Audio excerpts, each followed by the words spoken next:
Bismillahirrahmanirrahim. Alhamdulillahirabbil alamin wassalatu wassalamu ala asyrofil anbiya'i wal mursalin wa ala alihi wa sahbihi ajmain. Amma ba'du. Alhamdulillah saudara sekalian, pagi ini kita bertatap maya lagi ya dalam acara ngaji subuh. Semoga apa yang kita luangkan hingga 1 jam ke depan atau 1,5 jam ke depan itu bisa dinilai sebagai amal soleh, sebagai ibadah pada Allah Subhanahu wa taala.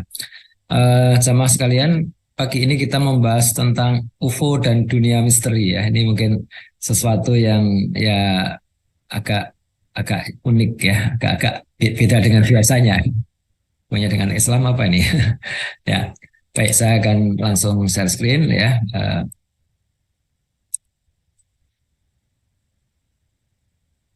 Sudah terlihat ya? Ya.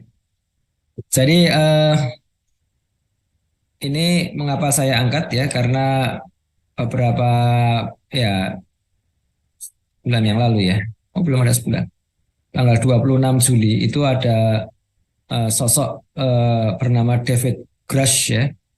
Saya tidak tahu cara membahasnya Grush apa Grush ya, karena bahasa Inggris itu nggak konsisten juga. Beliau adalah seorang mantan intelijen Amerika Serikat ya, mantan CIA ya, yang didengar pendapat di Kongres itu menyebut bahwa Amerika Serikat menyembunyikan keberadaan UFO ya. Itu agak heboh juga karena ini dibicarakan secara terbuka. Kalau sesuatu di Amerika itu ada aturan kalau sesuatu yang diucapkan di depan Kongres, depan wakil rakyat, maka sesuatu itu menjadi milik publik. Jadi tidak ada yang dirahasiakan kalau di depan Kongres. Kalau di sidang kabinet bisa rahasia ya, di presiden ya bisa rahasia. Tapi kalau di Kongres itu tidak mungkin rahasia karena semua wakil rakyat dan rakyat berhak tahu ya, bukan semua wakilnya. Ya, ini David Grush ini ya. Kemudian pemerintah jadi kata David Grush ini, pemerintah Amerika Serikat itu selama ini melakukan program multi dekade, itu sudah puluhan tahun ya. Untuk apa? Untuk mengumpulkan ya, mengumpulkan laporan-laporan kalau ada UFO jatuh dan kemudian kalau ditemukan artefaknya ya, ditemukan bekas-bekasnya itu kalau bisa merekayasa ulang ya. UFO ini kan unidentified flying object ya, objek terbang yang tidak bisa diidentifikasi ini. Nah, ini jangan-jangan UFO ini dari musuh ya. Kalau zaman dulu ketika masih perang dingin ya, UFO itu jangan-jangan dibuat oleh Uni Soviet ya. Kalau sekarang siapa musuh dari Amerika? Wah, jangan-jangan apa Al-Qaeda nih jangan-jangan. Canggih juga Al-Qaeda bisa bikin UFO. Nah, David Grush ini adalah orang yang pernah memimpin analisis fenomena yang tidak dapat dijelaskan ya. Jadi kalau UFO itu unidentified flying object, juga UAP ya, unidentified apa ya. Jadi saya lupa singkatannya, mohon maaf ya, UAP ini ya. Jadi itu menganggap bahwa ini fenomena ya, P-nya fenomena nih, unidentified uh, apa P-nya fenomena ya, maaf misal tidak tiba-tiba lupa mananya nih. Nah, dia memimpin analisis ini sampai 2023 dan dia mengatakan bahwa ada makhluk ya yang bisa terbang ya, bukan burung juga, tapi itu non manusia. Jadi ada objek ya, bukan seperti burung ya, kalau burung kelelawar kupu-kupu terbang biasa. Tapi ini benda masif terbang tapi bukan manusia, yang mengendalikan bukan manusia. Ya. Dia tidak menyebut dari ruang angkasa ya, tapi bukan manusia. Nah, kemudian Grush ini menyebut bahwa unsur biologis non manusia itu ditemukan di suatu lokasi kecelakaan sebuah pesawat ya. Dan dia juga percaya bahwa pemerintah Amerika itu selain gemar menutupi informasi UFO itu juga memiliki kendaraan non manusia. Ya. Ini adalah sebuah foto puluhan tahun yang lalu ya. Ini mungkin tahun 40-an ini ya. Jadi orang melihat ya beberapa objek terbang yang itu apa ini? Ini bukan pesawat, bukan apa ya. Ini sudah lama sekali ya, sudah lebih dari 80 tahun yang lalu. Dan itu sampai hari ini tidak diketahui ya, tidak diketahui sumbernya dan siapanya itu nggak diketahui. Nah, itu sebenarnya selama puluhan tahun itu dikumpulkan sama pemerintah Amerika untuk ya karena intelijen itu kan bekerjanya clandestine ya, yang di bawah tanah rahasia gitu dan mereka mengumpulkan dan meneliti ini jangan-jangan yang membuat itu adalah musuh kita ya dulu mungkin Nazi ya Hitler ya mungkin bahkan dan perang dingin mungkin Soviet. Nah, sekarang nggak tahu siapa ya. Dan kalau itu bisa jatuh, bisa tertangkap ya tas selidiki ya dari mana ya. Kalau bisa kita kita buat ulang di rekayasa ya. Nah si David Grass ini sejak awal tidak menyebut istilah bahwa non manusia itu sebagai alien atau makhluk ruang angkasa. Enggak, dia nggak menyebut seperti itu. Dia hanya menekankan bahwa pemerintah Amerika Serikat selama ini terlibat dalam program UFO dan menutupi segala informasi tentangnya ke publik. Amerika tuh kalau bikin penelitian dengan dana masyarakat ya, dengan dana dari yang bersumber dari pajak, itu kan wajib mempertahankan argumentasi pentingnya riset itu di depan Kongres ya, karena yang membiayai kan rakyat. Dan kalau aktivitas pemerintah uh, yang seperti itu minta dana dari rakyat, itu harus disetujui oleh Kongres ya. Itu apa pakemnya aturannya seperti itu ya. Nah, jadi ya memang harus dipertahankan. Nah, kalau nggak bisa ya dicabut nanti ya. Nah, program itu sudah puluhan tahun ya dan disembunyikan dan Amerika Serikat telah mengetahui aktivitas seperti ini sebenarnya sejak tahun 30-an. Tapi ya tadi rakyat tidak tahu ya. Selain David Grass ini ada juga dua saksi lain. Ada mantan pilot Angkatan Udara ya, Ryan Graves dan Komandan Angkatan Laut David Fravor ya. Nah, jadi UFO itu singkatannya ini unidentified flying object ya, itu merujuk objek yang melayang. Jadi kalau di dalam bahasa saintifik itu ada terbang dan ada melayang ya. Beda. Kalau terbang itu sebenarnya ada sebuah aktivitas aktif ya. Bisa berupa kepakan sayap kayak burung, kupu-kupu, kelelawar atau baling-baling ya atau pesawat baling-baling atau jet ya. Pesawat jet itu kan aktif. Kalau melayang tuh kita nggak tahu pakai apa tuh terbangnya itu ya. Nah, melayang itu seperti balon. Balon itu melayang. Balon itu nggak terbang tapi melayang karena dia ada gaya namanya aerostatik ya yang membuat dia lebih ringan dari udara ya dengan dipindahkan. Jadi balon itu melayang. Eh, apa layang-layang ya namanya juga layang-layang. Dia melayang. Layang-layang tidak terbang ya. Layang-layang itu melayang ya. Ya dia pesawat gantole kalau gantole ada mesin kadang ada mesinnya tapi kalau nggak ada mesinnya ya atau pesawat terbang layang itu melayang ya jadi ini objek yang melayang di atas permukaan bumi yang tidak dapat diidentifikasi dengan jelas oleh saksi mata atau teknologi observasi yang ada jadi kadang-kadang ya masalahnya itu tidak kemudian mendarat ketemu say hello assalamualaikum gitu enggak ya dia melayang terus dan kita nggak tahu ini apa ya kadang ada yang bisa memvideo tapi juga nggak tahu bahkan radar pun nggak tahu jadi di bandara-bandara itu kan ada alat ya alat pemantau udara dengan radar itu pun nggak tahu ini apa nih kok melesat gitu ya seperti itu ya nah beberapa penampakan UFO yang paling fenomenal itu sudah lama ya nah di antaranya yang paling paling besar ya itu di Italia tahun 54 ya kemudian di eh, Australia tahun 66 ya ini saya urutin ya di Inggris tahun 87 kemudian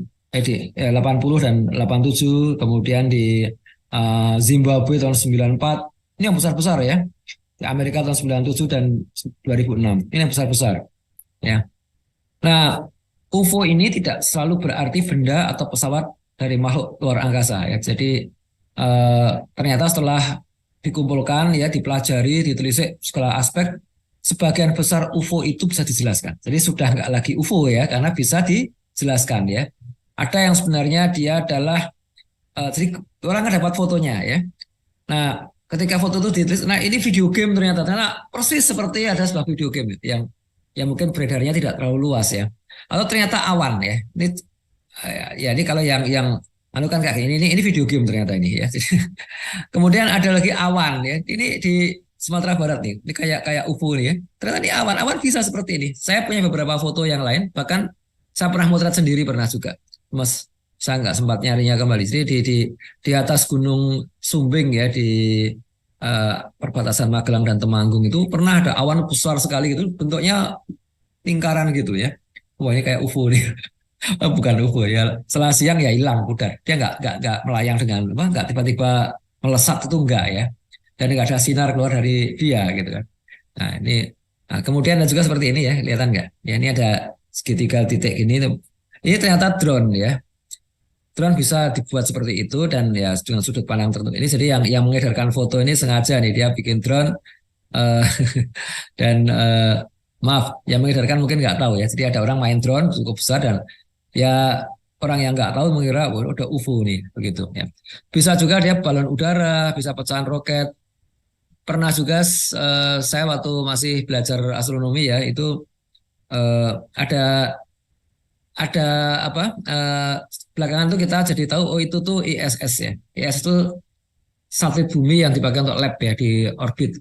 Dia kalau malam melintas ya kelihatan tuh, dia memantulkan cahaya matahari kelihatan melintas busret gitu kan. Nah, tapi kita tahu itu bukan UFO ya. Itu satelit ya yang kalau kondisinya cukup baik ya, tidak ada awan, tidak ada apa itu bisa kelihatan mas. Cepat melintasnya cepat ya. Memang memang cepat ya. Nah, nah bisa juga permainan fotografi ya. Ada yang dikira UFO itu ternyata kap lampu ya. Kap lampu diatur-atur sejumlah rupa difoto terus diviralkan itu. Wah ada UFO. Berarti itu sudah kap lampu itu. Ya, jadi seperti itu. Nah, saudara sekalian, namun demikian ada beberapa laporan tuh yang tetap misteri, ya, tetap dicari-cari. Enggak, ini bukan video game, ini bukan permainan fotografi, bukan awan, bukan drone, ya, bukan balon, ya, tetap misteri, tidak dapat dijelaskan dengan tuntas. Dan ini survei di Amerika ya, di Amerika itu ada survei respon orang dewasa di Amerika tentang eksistensi dari alien, pesawat alien di antara UFO-UFO yang terlihat di tahun 2019 itu 33% percaya bahwa UFO itu pakai pesawat ruang angkasa. 60% eh, mengakui bahwa semua penglihatan itu bisa dijelaskan ya, bahwa itu sebenarnya fenomena alam atau buatan manusia. Ya.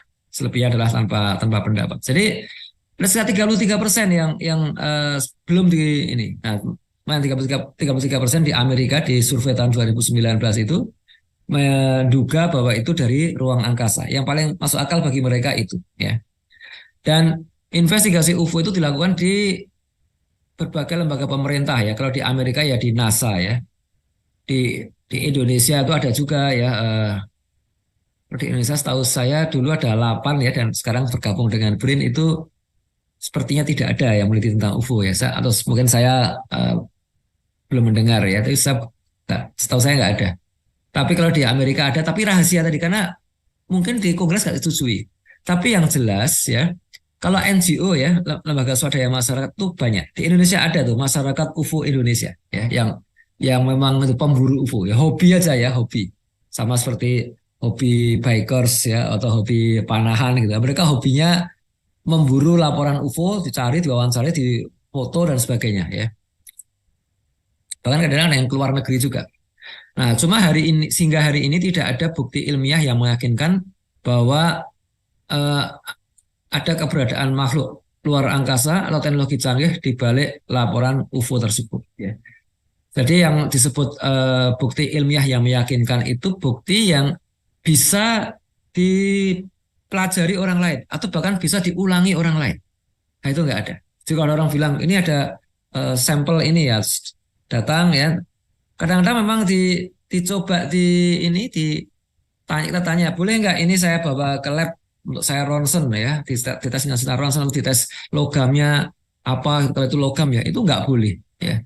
Nah, ada yang membolehkan, tapi ternyata jadi ini ada berita ini ada UFO jatuh ya, ini pecahannya nih, pecahan pesawatnya. Terus setelah dites ternyata itu bukan bukan benda yang dari luar bumi, itu pecahan satelit. Jadi ini ya, di orbit itu ada belasan ribu pecahan kita nyebutnya sampah ruang angkasa ya, space debris ya, space debris. Di space debris itu muncul karena kan dulu kalau orang meluncurkan satelit dia pakai roket gitu ya. Sampai di atas itu roketnya dilepas jatuh kan. Nah, ketika roket jatuh itu ada yang kalau dia sampai ke orbit ya, roketnya itu enggak jatuh ke bumi, dia dia pecah, sebagian pecah dan itu mengorbit juga. Nah, orbitnya ini ada yang kecil ada yang besar ya, apa pecahannya itu. Kalau yang besar dia terpantau sampai 5 meter, 10 meter. Tapi kalau yang kecil-kecil nggak terpantau. Nah, yang kecil ini berbahaya sekali karena bisa menabrak satelit yang aktif ya. Dia satelit tabrak. Itu tabrakan yang apa? Benda yang sangat kecil ya, sebesar permen lah ya, sebesar permen itu. Tapi kecepatannya itu sangat tinggi, dia 24.000 km per jam. Itu kalau nabrak satelit bisa rusak satelitnya ya, langsung langsung nggak berfungsi ya. Satelitnya jadi ikut jadi sampah ruang angkasa juga ya. Nah, satelit-satelit yang seperti itu dia nggak jatuh tapi rusak ya, dia nggak bisa dipakai lagi, dikendalikan juga nggak bisa. Satelit seperti itu beratnya bisa 1 ton sampai 5 ton ya.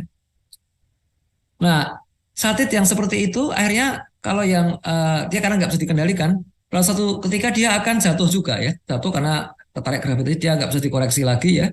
Kalau satelit yang aktif yang hidup itu ada jet kecil-kecil gitu yang bisa kita kendalikan. Oh ini kok terlalu terlalu jauh mendekat ke bumi ya, kita dorong lagi ke atas gitu. Nah itu kalau sudah rusak dia nggak bisa dikendalikan lagi, dia akan jatuh-jatuh. Nah ketika jatuh ke bumi dia berhamburan ya, berhamburan bisa ditemukan ya. Nah, kalau ada sesuatu jatuh dari langit dan dia ternyata logam, kita tes di lab ya, kita tes di ronsen segala macam, terbukti itu buatan manusia, berarti bukan UFO ya. Dan itu banyak kayak gitu ya. Ini buatan manusia. Kalau kalau eh, kan ada ya meteorit atau asteroid ya yang jatuh gitu ya, kecil, itu ada logamnya juga. Itu logam yang ada di meteorit itu bisa dipastikan bukan buatan manusia, bukan hasil kita ngecor di pabrik itu bukan ya, karena dia dibentuk di alam semesta kan. Jadi di alam semesta itu kan zero gravity ya, dingin sekali ya, nggak ada atmosfer, nggak ada udara. Jadi tiga hal sekaligus nih, dia zero gravity, tidak ada udara ya, ada kontaminasi udara dan dia suhu sangat dingin. Wah itu pasti logamnya sangat berbeda ya. Metalurgi kita nyebutnya apa ya, space metalurgi ya, seperti itu. Itu kalau di pesawat ruang angkasa itu ada percobaan semacam itu ya, membuat metal yang bebas dari pengaruh-pengaruh seperti di bumi. Hasilnya metal seperti apa? Apa lebih kuat, lebih tahan karat ya, dan sebagainya ya. Nah, salah satu laporan tertua tentang UFO yang diketahui itu dari 4.000 tahun yang lalu di zaman Mesir kuno ya. Itu ada naskah disebut teks Erek ya, yang di dalamnya ada laporan tentang cahaya misterius di langit ya. Kan ini ilustrasi aja ya. Terus nah ini fragmen dari teks Erek ini ya. Jadi seperti itu. Tidak semua bisa kita ketahui artinya ya kan, bahasa Mesir kuno sudah nggak dipakai sekarang ya. Jadi dulu di waktu Inggris menyelidiki apa piramid dan peninggalan-peninggalan Mesir kuno itu dia lama sekali nggak bisa memahami itu. Itu sebenarnya naskah atau gambar-gambar ini artinya apa? Sampai suatu ketika ditemukan satu prasasti di Yunani yang disebut dengan batu Rosetta. Batu Rosetta itu menir ya, menhir apa batu besar gitu ya, berapa 10 meter ada. Itu ditulis bilingual ya. Satu pakai aksara Yunani dan satu pakai aksara Mesir kuno. Dan itu isinya diduga sama. Nah, ketika kemudian dicari-cari itu ahli ahli naskah kuno yang meliti itu kan, ketemu akhirnya semacam kamus ya, kamus Mesir kuno ke Yunani. Nah, bahasa Yunani kan masih masih diketahui orang isinya, meskipun sekarang orang pakai Yunani baru bukan Yunani kuno, tapi ada yang mengetahui. Nah, setelah motif padanan itu dan dicoba pakai naskah-naskah yang lain, ternyata bisa dibaca jadinya ya, wah kalau itu bisa. Tapi ya masih ada beberapa huruf Mesir kuno itu yang sampai sekarang nggak diketahui artinya ya, masuk di teks Erek ini ada beberapa yang tidak kita ketahui. Nah, cuma memang perhatian terhadap UFO modern ya itu dimulai abad 20 ya. Jadi dulu ada sebuah insiden di Amerika di New Mexico ya, disebut dengan insiden Roswell ya. Nah, itu ada puing-puing yang jatuh dari dari langit kan ya. Kalau dari Angkatan Udara Amerika itu melaporkan itu puing-puing dari balon cuaca yang jatuh ya. Karena di Amerika itu setiap hari itu orang meluncurkan ratusan balon setiap hari ya. Indonesia juga pinginnya seperti itu, tapi ya nggak tahu konsistensinya karena satu balon itu mahal juga ya. Satu balon itu berapa minimal harganya tuh jutaan itu ya satu balon. Balon mahal, iya karena tidak sama balonnya, dia balonnya gede dan tahan lama ya, long endurance ya, minimal 24 jam bisa terbang dan ada instrumennya dalamnya tuh. Ada pencatat suhu, tekanan udara, arah angin ya, dan ada transmitternya. Dia melaporkan ke bawah ya. Itu. Nah, ya itu kalau sudah saatnya dia akan jatuh ya. Itu tiap hari dan diluncurkan dari banyak tempat ya. Banyak tempat setiap hari karena untuk memetakan cuaca di atas. Cuaca di atas itu nggak semua bisa ditangkap dengan radar atau satelit ya. Ada bagian-bagian yang enggak. Dan itu padahal penting untuk keselamatan udara ya. Ya meskipun jutaan tapi kan ya lebih lebih baik daripada nanti ada pesawat yang jatuh karena turbulensi kan begitu prinsipnya ya. Nah, animo masyarakat terhadap UFO ini berkembang dan masih ada laporan pengamatan UFO yang berdatangan dari seluruh dunia ya. Nah, ditambah munculnya film science fiction dari Hollywood ya. Yang paling awal dulu ada sebuah film ya, judulnya itu The War of the Worlds ya. Nah, seperti ini dulu apa namanya posternya ya. Itu menggambarkan invasi bumi dari planet Mars, dari makhluk planet Mars. Itu dulu ya ketika sebelum difilmkan ya, itu pernah di Amerika itu dibuat sandiwara radio ya, sandiwara radio dari novel The War of the Worlds ini. Bersambung ya, sebenarnya kan tiap hari mungkin cuma setengah jam masih diselingi iklan gitu. Itu orang-orang ada banyak orang yang mendengarkannya telat ya, menyalakan radionya itu telat, menyangka beneran ada serangan. Wah heboh mereka pada mau mengungsi lah mau ini heboh. Padahal itu sandiwara radio karena begitu mencekamnya tuh, itu terkenal sekali ya. Kemudian banyak film-film yang lain. Yang terakhir itu film Independence Day. Ya, ini tahun 96 nih. Itu piring terbangnya tuh gede sekali ya, segede wah gede seberapa puluh kilometer lah. Kalau yang biasanya kecil-kecil, ini gede sekali. Itu film ini jadi box office ya. Dan di ceritanya itu akhirnya UFO alien ini dikalahkan dengan virus komputer. Wah itu ya kalau kita luar ketawa juga nih. Masa komputernya UFO sama dengan komputer kita bisa diganggu dengan virus gitu. Oke. Ya. Nah, ada tiga dugaan ya. UFO ini siapa? Sumbernya dari mana? Dugaan yang paling banyak, paling lazim itu adalah tadi ini alien ya dari luar angkasa ya, dari antariksa. Nah, kalau luar angkasa berarti dari planet lain atau bahkan galaksi lain ya. Dulu zaman apa pengetahuan kita tentang luar angkasa itu masih sedikit, planet lain itu ya Mars gitu kan. Nah, jadi serbuan manusia Mars gitu kan gitu. Itu asik tuh kalau kalau saya kira filmnya di apa di YouTube ada tuh karena mungkin juga saya kira apa ya filmnya masih masih tua sekali ya, masih sederhana sekali ya. Dan sudah cukup lama sudah 70 tahun lebih. Kalau kalau hak cipta itu maksimum 70 tahun ya, di atas 70 tahun saya nggak tahu apakah 70 tahun setelah kematian penciptanya atau gimana ya. Tuh. Jadi yang jelas tuh ada saya temuin di YouTube itu. Nah,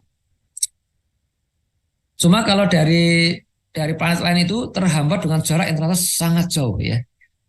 Kita di internal Bima Sakti ini kan tata surya kita tuh di dalam Bima Sakti itu jaraknya dari bumi ke pusat Bima Sakti aja itu 6.000 tahun cahaya ya. Jadi kalau kita mau ke bintang-bintang lain di dalam galaksi kita itu sangat jauh. Jadi waduh ini kalau alien itu dari galaksi kita itu ketika mereka berangkat itu mereka belum lahir itu ya. Terus bapak-bapak itu meninggal dimakamkan di mana itu? Dilempar aja ke ruang angkasa ya. Jadi ya, itu karena kita kalau kita menganggap alien itu seperti itu dan tubuhnya seperti manusia, umurnya seperti manusia ya. Manusia kan paling berapa? 120 tahun kalau hebat banget ya. Nah, jadi jaraknya sangat jauh. Kita dengan galaksi sebelah itu 2 juta tahun cahaya dari ke Andromeda. Ke galaksi-galaksi yang lain sampai 60 juta tahun cahaya. Padahal di fisika itu ada hukum ada teori relativitas khusus ya yang dirumuskan oleh Einstein yang mengatakan kalau materi itu bergerak mendekati kecepatan cahaya, maka energi yang dibutuhkan itu akan semakin besar ya. Jadi sangat sulit itu seperti itu. Jadi hipotesa bahwa ini sangat jauh dan sebagainya ya, dari ruang angkasa itu sebenarnya dalam fisika yang kita kenal peluangnya sangat kecil. Kita nggak mengatakan mustahil, tapi peluangnya sangat sangat kecil. Ya nggak ada sepersejuta kali nggak ada. Karena ya tadi ada hambatan fisika di situ ya. Nah, kecuali ada fisika yang kita memang belum tahu ya. Jadi ya nah itu nanti di kemungkinan ketiga nanti. Yang kedua ya, dugaan kedua, UFO ini berasal dari tempat-tempat yang misteri, penghuni tempat-tempat misteri. Jadi saudara sekalian, eh, di dunia ini meskipun permukaan bumi itu sudah disapu ya, difoto semua oleh satelit ya, bahkan teknologi kita hari ini bisa memfoto seluruh permukaan Mars ya, sudah ada tuh. Jadi ada satelitnya Amerika itu sudah sampai ke Mars dan memfoto seluruh planet Mars. Tapi di dunia ini kita bahkan tidak tahu banyak hal ya. Dasar laut misalnya, dasar laut itu yang sudah disapu benar dengan ketelitian tinggi itu baru 20%. Ya.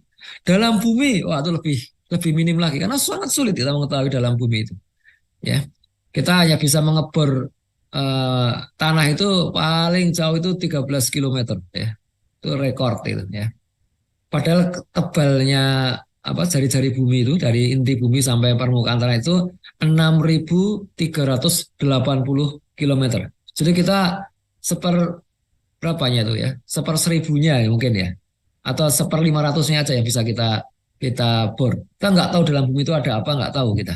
Hanya teori-teori saja ya, dugaan-dugaan model saja ya. Diketahui modelnya itu dari perambatan gelombang gempa ya. Itu aja ya. Tapi apa itu pasti seperti itu kita nggak bisa memvalidasi ya. Nah, nah di Quran itu ada beberapa tempat yang misterius semacam tembok yang dibangun oleh Dzulqarnain untuk membatasi pergerakan Ya'juj dan Ma'juj ya. Itu di surat Al-Kahfi ada itu. Pertanyaan sampai hari ini kita nggak tahu temboknya itu yang mana. Ya. Ini kabar dari film ini. Ini bukan nggak sungguhnya nih, kita nggak pernah tahu di mana itu. Apalagi sekarang kalau tembok kan sekarang ada drone misalnya loncatin gitu, dalamnya ada apa. Tapi ya kita saya nggak tahu temboknya Dzulqarnain di mana. Bahkan Dzulqarnain itu hidup zaman apa ya, tahun berapa itu kita juga nggak tahu. Ya. Nah, kisahnya kan di surat Al-Kahfi itu kan sangat menarik itu, sangat amazing ya. Ya, semua ya itu kita nggak tahu sejarahnya seperti apa. Demikian juga di Quran itu ada beberapa ayat yang menyinggung manusia-manusia yang istimewa, seperti Nabi Khidir ya. Nabi Musa itu bertemu Nabi Khidir. Itu pertemuannya di pertemuan dua buah laut gitu. Itu sampai sekarang kita masih menebak-nebak tuh laut yang mana itu kan. Apakah antara Laut Tengah dengan Laut Atlantik ya? Itu kan pertemuan ya. Apa di situ? Ya bisa saja. Padahal Nabi Musa itu dari Palestina ya. Jauh sekali dari Palestina sampai pertemuan Laut Tengah Laut Atlantik itu 5.000 kilometer itu. Oh, berapa bulan itu? Kalau di surat Al-Kahfi itu kayak berjalannya beberapa hari saja itu kan ya. Wallahu a'lam ya. Atau pertemuan laut yang lain. Jadi kalau dari Palestina sampai ketemunya dua laut ya itu jauh-jauh semua. Yang paling dekat itu pertemuan Laut Hitam dengan Laut Marmara itu di Turki itu juga jauh itu ya, lebih dari 1.000 kilometer dari Palestina ya. Terusan Suez belum ada waktu itu ya. Nah, tapi itu dugaan juga sih ya karena kalau sekarang kan terusan Suez itu kan dibikin oleh Inggris dan Prancis dulu kan tahun abad 19 lah. Nah, sebelumnya itu ya nyambung itu kan. Tapi pertanyaannya zaman Nabi Musa sudah nyambung belum ya? Wallahu a'lam, saya nggak tahu. Karena juga ini juga terkait dengan eh, eksodus Nabi Musa dari Mesir ke Palestina itu ya, yang membawa semua Bani Israel itu nyeberangi lautnya di mana? Kita juga menebak-nebak juga itu. Mungkin lain kali bisa kita angkat ya. Saya pernah ada bahan juga tentang itu ya. Itu tempatnya misteri, kita nggak tahu ya. Nah, kemudian juga di zaman Nabi Sulaiman itu ada orang yang dia bukan nabi ya, ada yang menduga namanya Asif Barkia ya, itu bisa memindahkan singgasana Ratu Bilqis sekejap mata dari mana? Dari kerajaan Sabak ya. Sabak itu di Yaman sampai ke Palestina ya. Kan istana Nabi Sulaiman kan di Palestina itu. Itu sekejap mata. Nah, pertanyaannya kan lagi-lagi itu orang seperti Nabi Khidir terus Asif Barkia itu sebenarnya orang mana itu? Belajarnya itu di mana gitu. Wallahu a'lam ya.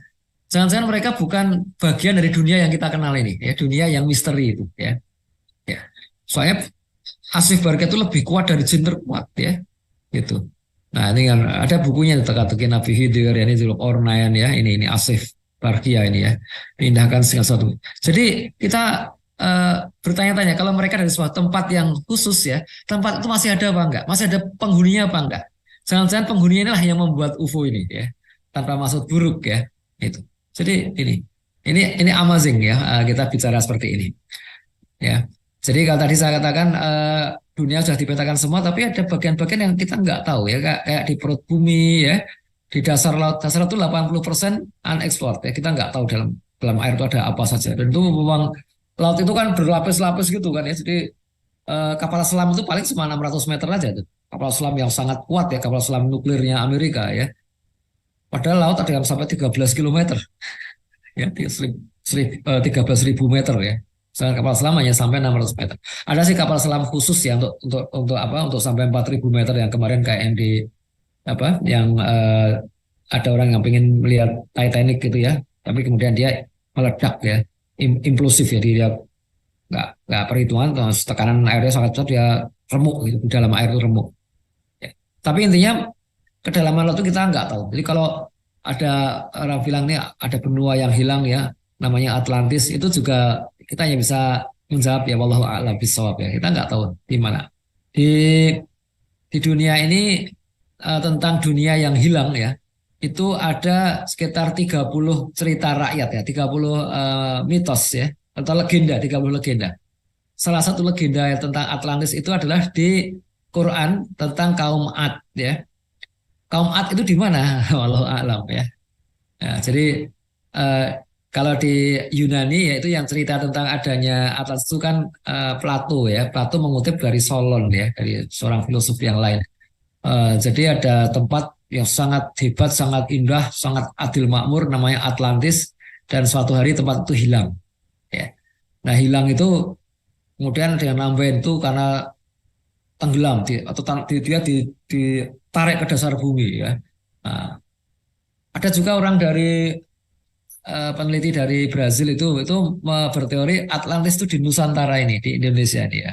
Karena dulu kan Jawa, Sumatera, Kalimantan itu kan menyatu, ya. Disebut dengan Sunda, dataran Sunda, ya. Kalau yang dari apa Nusa Tenggara, Papua itu dataran Sahul namanya. Nah, itu menarik kayak gitu tuh. Ya, saya benar, ya. Kita punya Sunda Empire. Waduh, ini kayak gitu. Ya. Nah, mereka ini, ya, makhluk-makhluk tempat misteri itu muncul dari lubang-lubang gunung, ya. Lubang-lubang semacam ini di gambar ini ada beberapa tempat tuh, lubangnya sangat besar. Bahkan ada satu lubang tuh di Cina itu kalau kita masuk ke dalam, ya, di dalam itu bisa dibangun sebuah kota dengan 100.000 penduduk, bisa, ya. Sangat luas tuh, berkilo-kilometer dalam tanah itu, ya. Ya, dia kekurangan matahari jelas, ya, tapi lubang ada lubang-lubang besar. Tengah hutan, ya, itu susah itu, ya, yang kita ketahui itu susah, ya. Ya, dugaan ketiga ini yang menarik, ini paling menarik, ini dunia paralel. Ya. Jadi UFO itu datang dari dunia paralel. Dunia paralel itu bukan dunia kita, ya. Sebenarnya dunia paralel itu apa, ya? Dunia paralel itu terinspirasi dari teori kuantum. Jadi teori kuantum itu teori fisika, ya, fisika yang sebenarnya membahas partikel subatomik, ya, partikel yang lebih kecil dari inti atom. Untuk memudahkan membayangkan, ya.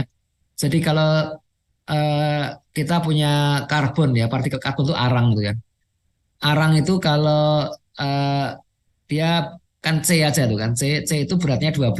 Dan kalau dia satu mol itu eh, 12 gram, ya. Satu mol itu berapa atom isinya? Satu mol itu isinya kira-kira 5 triliun triliun atom, ya. 5 kali 10 pangkat 24, kurang lebih begitu. Banyak amat, ya. Itu itu 12 gram. Nah, jadi kalau eh, arang itu, ya, arang sebanyak 12 gram kita bagi 5 triliun kali, ya, itu nanti dapat satu atom. Nah, atom itu inti isinya adalah proton, neutron, elektron, dan partikel yang lain, ya. Yang itu yang lain-lain itu bisa kita selidiki, dan itu untuk menyelidiki partikel subatomik itu ilmu yang dipakai itu namanya teori kuantum, ya. Nah, teori kuantum itu banyak isinya itu di luar nalar ya.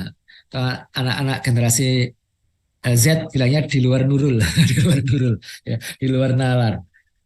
Tidak bisa kita tebak. Sebagai contoh begini, saya begini, kalau kita untuk mengetahui lokasi partikel itu kita mesti mengirim eh, cahaya kan, mengirim mengirim gelombang elektromagnetik. Nah, pada gelombang elektromagnetik kalau menyentuh atom itu akan bergeser, ya. Jadi kita sebenarnya ketika bilang, oh ada atom di sini, itu atau partikel di sini, partikel itu sudah nggak di situ. Ya dia sudah. Jadi kita banyak pakai rumusan yang sebenarnya abu-abu ya, antara ya dan tidak. Sebagai contoh begini, kalau ada sebuah kotak berisi seekor kucing ya.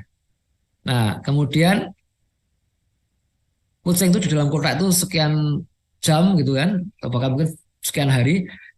Kita ini sebenarnya tidak tahu kucing itu masih hidup apa enggak, ya. Kalau kotaknya tertutup. Ya, kalau kotaknya kotak-kotak biasa gampang tinggal dibuka, oh masih hidup, oke, ya, itu pasti gitu. Persoalannya adalah pintu kotak itu terhubung dengan sebuah botol. Yang kalau pintu itu dibuka, botol itu akan ikut terbuka, isinya gas beracun. Jadi kalau pintu itu terbuka, gas beracunnya keluar, kucingnya pasti mati. Tapi kalau pintu tertutup, botolnya masih tertutup, kucingnya masih hidup atau sudah mati ya? Nggak tahu juga. Kalau sudah berhari-hari kan mungkin sudah kelaparan mati. Jadi ini seperti ini ya kemudian membuat oh kalau begitu kalau kita menyelidiki atom ya itu sebenarnya kita nggak tahu pasti dia setengah-setengah ya antara ada tidak gitu. Dan itu kalau dilanjutkan ya ke benda-benda yang lebih besar itu semua benda yang kita lihat itu ada kemungkinan yang lain ya. Benda yang kita indera itu sebenarnya antara ada dan tidak ada. Yang bagian yang tidak ada itulah dunia paralel. Nah, itu kira-kira begitu ya, agak rumit ya. Ada dunia paralel ya. Bukan alam semesta ini ada dunia paralel. Nah, UFO itu datang dari dunia paralel itu, gitu kira-kira ya. Jadi apa ini ya ada satu ahli fisika kuantum ya, Dr. Haruse dan Dr. Wineland ya. Dia dapat hadiah Nobel. Sudah ada beberapa orang tuh dapat hadiah Nobel tentang fisika kuantum. Nah, di antara pernyataan dia itu hasil eksperimen ya. Dia mengatakan bahwa eh, sebuah partikel atom itu bisa berada di dua tempat pada saat yang sama. Kan tadi sebenarnya masalah kuantum itu ya. Dan itu berarti selain dunia kita atau dunia kita ini ada di tempat lain juga, duplikatnya juga di dua tempat yang berbeda pada saat yang sama. Di luar nurul gitu. Jadi ada multiverse ya, tidak ada universe tapi multiverse ya, seperti itu. Nah, saudara sekalian ya, akhirnya karena tiga persoalan ini muncul banyak sekali science fiction dan science fiction ini bisa mendorong riset sains dan teknologi baru ya. Dulu di abad 19 itu ada novel karya Jules Verne ya, orang Prancis ini. Judulnya adalah Terre à la Lune ya. Adalah Terre à la Lune. Jadi itu diterjemahkan jadi perjalanan ke bulan ya, bentuknya ya masih primitif sekali kan, dulu pengetahuan belum banyak ya. Itu awal awal abad 19 tuh ya, diterbit tahun 1865 ya, di pertengahan abad 19.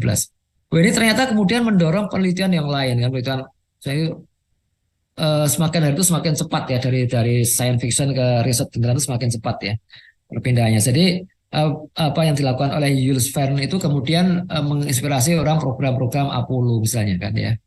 Nah, kemudian eh, awal abad 20 karena sudah semakin maju pertengahan abad 20 lah, setelah setelah apa riset ruang angkasa semakin maju, ada NASA dan sebagainya. Ini mengilhami para pengarang ya berimajinasi tentang Star Trek ya. Jadi kalau semua terbangnya ke bulan ke Mars sudah nggak menarik lah. Terbanglah ke galaksi lain. Buatlah itu cerita Star Trek, terbang antar galaksi.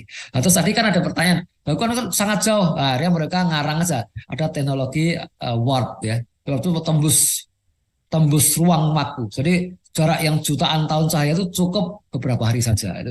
Tembus ke dunia warp. Tadi pakai pakai fisika kuantum tadi kan, ya seperti itu ya. Nah, di Quran bagaimana? Di Quran itu ada ayat Ar-Rahman ini ya, ayat Ar-Rahman 333 ya. Ya ma'syarul jinni wal insi in istata'tum an tanfudhu min aqtaris samawati wal ardi fanfudhu. La tanfuduna illa bisultan ya. Hai jin dan manusia, jika kalian sanggup melintasi penjuru-penjuru langit dan bumi, maka lintasilah. Ya, kalau Ada juga yang menerjemahkan tembuslah. Jika kalian sanggup menembus ya penjuru penjuru langit dan bumi, maka tembuslah. Karena melintasi dan menembus itu beda. Kalau yang jalannya linear melewati ruang waktu itu melintasi. Tapi kalau yang Star Trek tadi lewat warp tadi namanya menembus ya. Ya itu ayat-ayat yang bisa ditafsirkan bermacam-macam ya. La tangkuduna illa bisultan. Kalian tidak akan sanggup menembusnya kecuali dengan kekuatannya. Illa bisultan ya. Nah, cuma dulu memang di zaman zaman dulu sebelum ada pesawat terbang, sebelum ada roket gitu, itu ketika orang menafsirkan ayat ini, itu kadang-kadang menafsirkannya agak nyeleneh juga ya. Illa bisultan, yang sultan itu kan bisa kekuatan, bisa bisa raja kan ya, bisa penguasa gitu. Nah, itu ada di tanah Jawa itu yang menafsirkannya kalian tidak akan menembusnya, tidak akan sanggup menembusnya kecuali sultan ya. Sultan bisa menembus. Walhasil dulu itu ada Sultan Banten itu ya, Sultan Banten atau Sultan Mataram ya. Eh, itu Jumatan tuh nggak kelihatan ya. Sultan tuh nggak pergi ada, tapi sholat Jumat tuh nggak kelihatan. Terus para pembantunya, para penjilatnya lah ya, para buzzernya itu mengatakan Sultan sedang sholat Jumat di Mekah. Sehingga di Banten itu ada kolam ya, yang katanya kolam itu tembus ke sumber Zam-Zam. Jadi kalau Sultan mau ke Mekah itu cukup dia nyebur ke kolam itu, penyelam, nanti dia muncul di sumber Zam-Zam. Seperti itu. Yang menarik. Dan nanti pulang lagi lewat itu ya. Cuma sekarang kita tahu ketika kita di sini hari Jumat jam 12 azan Jumat itu di Mekah baru jam 8 pagi ya, belum belum saat duhur itu, ini nggak mungkin itu kan ya. Wah, jadi itu berarti ini hanya ini aja, hanya apologi aja. Nah, yang penting apa ya, di dalam di dalam Quran itu surat Ali Imran itu ada ayat yang menarik juga ya. Bunyinya adalah waladzi anzala 'alaikal kitaba minhu ayatum muhkamatun hunna ummul kitab ya. Dialah yang menurunkan uh, Al-Quran yang di antaranya ada ayat muhkamat, itulah pokok-pokok kitab. Wa ukharu mutasyabihat, dan ada juga yang lainnya yang mutasyabihat. Jadi kalau yang muhkamat itu pokok-pokok Quran ya.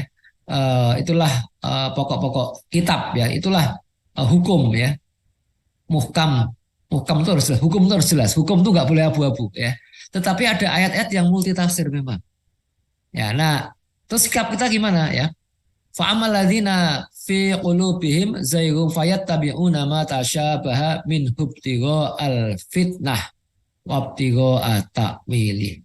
Adapun orang-orang yang dalam hatinya condong pada kesesatan, mereka mengikuti yang mutasyabihat untuk mencari-cari fitnah dan mencari-cari takwilnya. Ini bahaya nih. Ya, jadi orang tuh tidak cenderung kepada yang muhkam, yang ayat yang perintahnya jelas ya. Perintah jelas itu misalkan haramnya riba itu jelas ya. Perintah wajibnya hukum kisos itu jelas ya. Nah, tapi mereka mencari-cari yang mutasyabihat tadi, yang mencari-cari itu Nabi Sulaiman itu dulu pembantunya itu namanya siapa? Itu tadi kata Asif Barkia itu ada di sebuah hadis yang ya derajatnya nggak sahih ya sebenarnya ya. Nah, kalau salah juga nggak penting sebenarnya itu. Tapi cari-cari terus cari-cari itu dari negeri mana dia ya? Belajarnya di mana? Nabi Khidir dari mana? Bahkan ada yang mengatakan Nabi Khidir itu hidupnya abadi ya, karena dia sudah meminum air dari telaga Al-Hayat ya. Ini salah satu teori tempat misteri juga bahwa di dunia ini di bumi ini ada sebuah telaga ya, disebut dengan telaga Al-Hayat ya. Telaga kehidupan. Jadi kalau orang minum air di situ atau mandi di situ dia nggak akan mati selamanya. Dan Khidir di konon sudah pernah mandi di situ, mandi dan minum di situ, dia nggak akan mati-mati. Tapi ini omong kosong. Karena ketika Nabi hidup, tidak ada umatnya itu yang bernama Khidir ya. Padahal Nabi mengatakan seandainya Nabi Musa hidup zaman sekarang pasti dia akan berjuang di belakang. Nah, ini nggak terjadi. Nah, Nabi Khidir nggak ada. Jadi kalau orang sekarang mengaku, oh saya ketemu Nabi Khidir, nah, itu omong kosong ya. Ketemu setan paling itu ya. Nah, jadi sikap yang benar gimana? Wa ma ya'lamu ta'wilahu illallah ya. Padahal yang tidak ada tahu, padahal tidak ada yang mengetahui takwilnya kecuali Allah ya. Titik, ini ada wakaf latif di sini. Warasihuna fil ilmi yaquluna amanna bih ya. Dan orang-orang yang ilmunya mendalam berkata kami beriman kepada Quran ya, semuanya dari sisi Tuhan kami. Kullu min indi rabbina wa ma yazakkaru illa ulul albab ya. kami beriman kepadanya ya dan semua dari situ Tuhan kami dan tidak ada yang dapat mengambil pelajaran kecuali orang-orang yang berakal. Ya, jadi ayat-ayat inspiratif tadi tentang Zulkarnain, tentang ini apa melintasi penjuru langit dan bumi itu cukup sebagai motivasi riset. Dia bukan referensi untuk sebuah klaim ilmiah. Jadi sebagai kesimpulan ya, nah ini ya, peradaban Islam adalah peradaban yang ramah pada para ilmuwan ya. Ada petualang yang ingin menipu atau menebar hoax juga tidak berpeluang dalam peradaban Islam. Nah, jadi Islam memandu umat agar umat ini cerdas dan memiliki literasi sains yang cukup. Ya kira-kira begitu saat Supri ya, saya kembalikan waktunya.